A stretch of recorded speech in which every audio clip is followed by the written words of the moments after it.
Good evening. We begin tonight with breaking news out of the town of Shenango. A New York State trooper is dead after a hit and run on Interstate 81. As details continue to come in about a devastating fire last night in northern Shenango County. Some residents of the small town are left with an emptiness over a landmark that's still smoldering this evening. County Executive Debbie Preston is a pawn for gas interests, hiding their identity behind newly created corporate fronts. That's the charge from a local group of Democrats and environmental activists called the Vestal Residents for Safe Energy. But is there any truth to it? As we said at the top of the broadcast, two long-awaited decisions emanating from Albany today. Two decisions from the state capitol that have major impact in the southern tier. We begin tonight with breaking news. The Broome County Sheriff's Office is investigating a homicide out of the town of Maine. For the past year, the focus of the drug fight between the Delaware County Sheriff's Office and the increasing population of drug dealers has narrowed. Today was a shift change of sorts for crews from the southern tier. Earlier this afternoon, Conklin and Union Center, they took off, headed back for the Binghamton area. That left room for crews from Coconut Center and also crews from Prospect Terrace, who we follow tonight. What Scott Kramer doesn't remember about June 30th is likely the reason that he's able to sleep at night. It's the opposite for his mother, Ruth, whose vivid recollection of that summer Friday likely keeps her awake, and her caring arms around her son perhaps a little tighter these days. Well, after months of work, debate, and number crunching, school districts all across the southern tier are putting their budgets up for a vote. With us here in the studio is Jim Testani, chairman of the Broome County Democratic Party. In Broome County and throughout the southern tier, Republicans held court this midterm election. That was also the case in New York's 52nd district, where longtime Republican Senator Tom Libous will maintain his seat for the next 2 years. Two Vestal police officers used excessive force when they shot a suspected robber 5 times in 2011. That's according to a federal lawsuit filed late last month by the victim. Haley, good morning. What was very, very heavy police presence about an hour or so ago when we arrived has calmed considerably. Merry Christmas. Same to you, buddy. How long were we going to go before we mentioned that? I don't know. I wish I could show you the back though. It's got. You can. It's got. I don't know. Why not? Can we see there it? you go. I don't know if we can see that. Yeah, it's got an elf and a. That is absolutely hideous. It is. I mean, I get the idea. And the best part about this is he has a matching one, and one that we were talking about last night, possibly that I was going to wear. Yeah. It wouldn't have fit, but you did make these by yourself. Spent about 3-4 hours. My wife and I made these a couple years back for an ugly sweater wine tour, and well, there you have it. It's good to know also that alcohol is involved. No. We didn't make them on the wine tour. We made them for the wine tour. Okay, I just wanted to make sure. Thanks for clarifying. You'd think, though, looking like this, that there was some wine involved.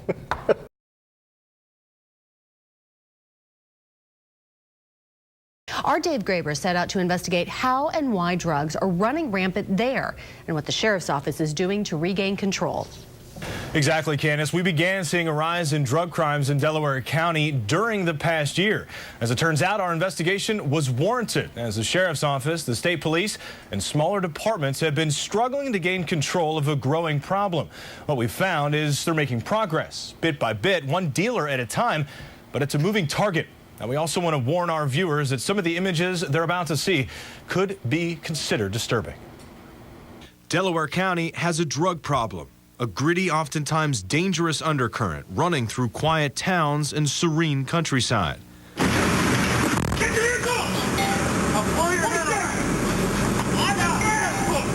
And it's costing resources and constant attention of law enforcement, who teeter daily on winning and losing the battle.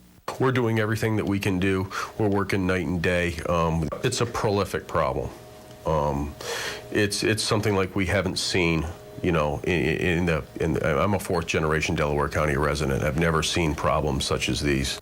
The drug of choice is prescription, like the lucrative Oxycontin or oxycodone, or an addiction rooted in it, like the cheaply made and cheaply sold heroin. What began as occasional small-time crime for mostly small-town cops and deputies has grown into a daily drug-fed routine for a law enforcement community that's been forced to grow increasingly sophisticated. And the results are staggering. Get out of the car! Get out of the car! Get out! Get out of your car! Put your hands up! Get out! Get out! Get out!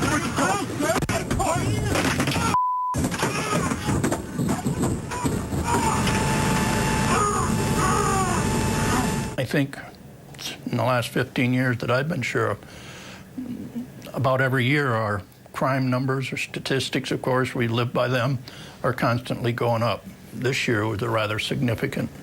The sheriff's office arrested 4 people dealing prescription drugs between 2009 and 2011. They arrested 5 times that in just 11 months last year. Just 1 person was arrested for selling and possessing cocaine between 2009 and 2011. 2 people were arrested for the same offenses in just 2 weeks in December. It just seems to be nonstop. It just seems like it gets busier and busier every year. You know, as far as call volume goes, it just seems like the numbers are you know, climbing. They're definitely not decreasing. Beyond opportunity, though, Delaware County is desolate and easily accessible, providing natural cover required for undisturbed operation. It's coming from all over the state. You know, we have drugs coming, running up from New York City to Albany, then back to Syracuse, and into Delaware County from that region, up and down the interstate corridors and such. Do you have enough when it comes to men and women on the street to combat a problem that has grown like you've seen it grow over the past year? No. In the past year, hundreds of bags of heroin have been sold to undercover deputies from the pockets of pushers. Pills, powder, cocaine, all leading to the largest drug bust in Delaware County history. To totally eradicate this problem, it would take a small army, and the taxpayer can't afford a small army. Now, one note on that story, the identities of the suspects in those videos are being concealed because their criminal cases are still pending. Now, coming up tomorrow, we dig deeper into the arrest of the man that you just saw, Jason Wilsey, who investigators say was supplying powerful drugs to one of the largest drug rings in recent history in the Southern Tier and in Central New York. Again, that's coming up Wednesday on Action News at 6. For the past year, the focus of the drug fight between the Delaware County Sheriff's Office and the increasing population of drug dealers has narrowed. Late last year, a lengthy investigation led to one of the biggest busts in county history. Here's part 2 in my series on a battle in Delaware that's far from over. Jason Wilsey is unsuspecting. At 5'6", he's described on his arrest report as small. But authorities say he was the linchpin in a nearly 3-year drug operation whose web had a reach far beyond the borders of Delaware County and led to the conviction and potential life sentence of one of the biggest drug dealers in Central New York. Within the past year, there's been significant problems, and it really came to the point where something had to be done. And some of those products led us to believe that it was coming from a local source. The Delaware County Sheriff says the 33-year-old Wilsey stole his product from drug manufacturer Covidian in Hobart. Wilsey worked the night shift in the blending department where he had access to pure oxycodone powder. It's the purest form of a mind-altering painkiller that's reportedly stronger than heroin.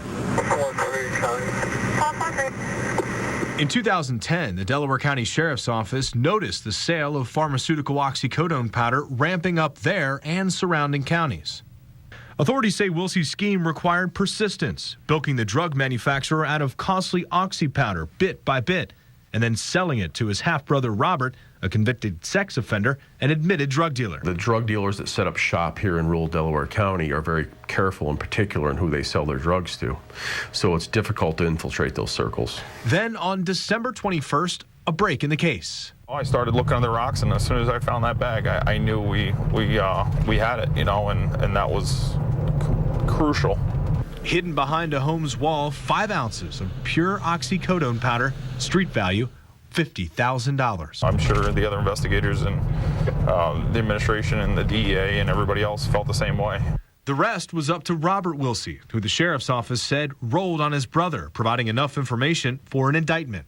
At this point, I think because of the proactivity of this agency itself and how hard we're trying to tackle the problem is paying off, and people are seeing it and the public's seeing it, and I think that's extremely important. Meanwhile, Jason Wilsey posted $100,000 bail and remains home in Davenport, awaiting trial.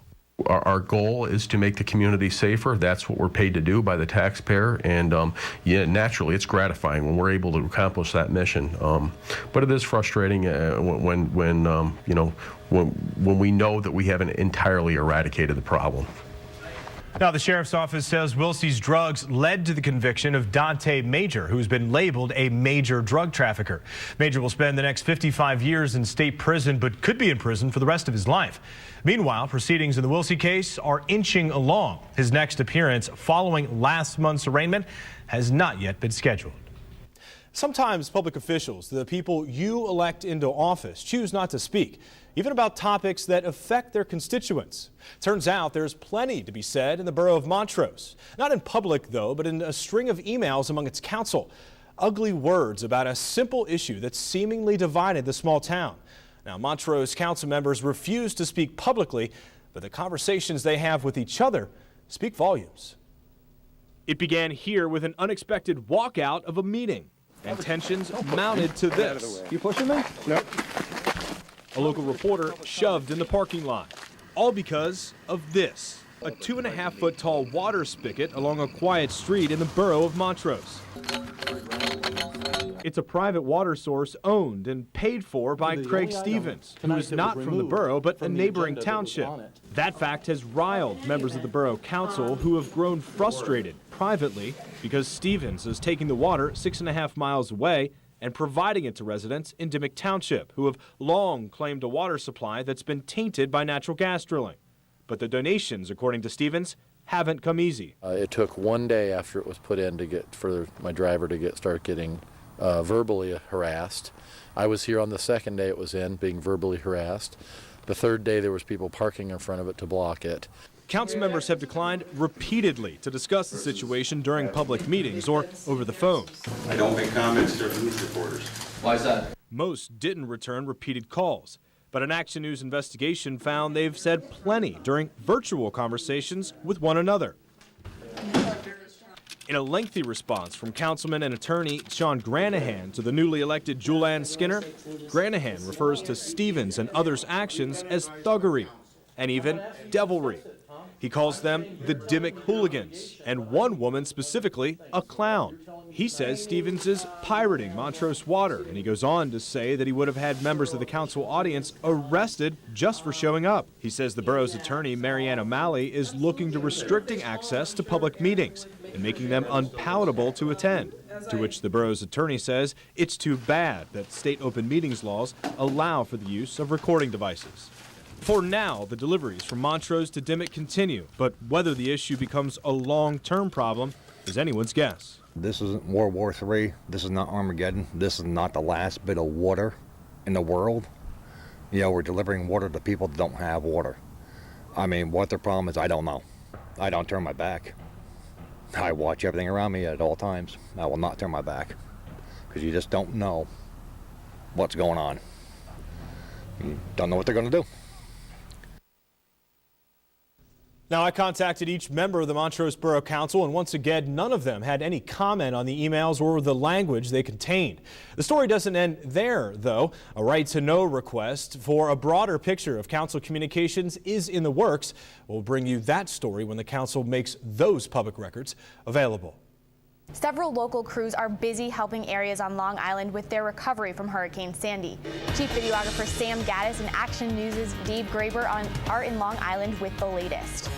Erica, today was a shift change of sorts for crews from the southern tier. Earlier this afternoon, Conklin and Union Center, they took off, headed back for the Binghamton area. That left room for crews from Choconut Center and also crews from Prospect Terrace, who we follow tonight.